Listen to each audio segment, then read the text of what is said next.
Kain tayo guys. Yabas. Gusto na buntis ng yabas. Palaan ng buntis ng yabas. Hindi ko na kaya kagating guys. Isa lang kamay ko guys. Sarap. Punta na naman kami ngayon sa school. Sundo na naman ako sa aking junakits.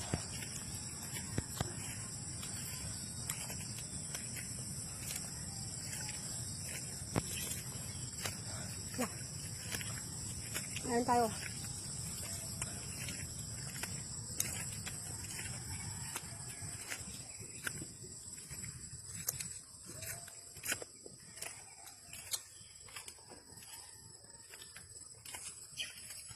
Ubos talagang ngipin natin ito guys. Ang tigas. Tignan nyo oh. Wala lang akong ipin ba? Yan. Kaya mo tigas.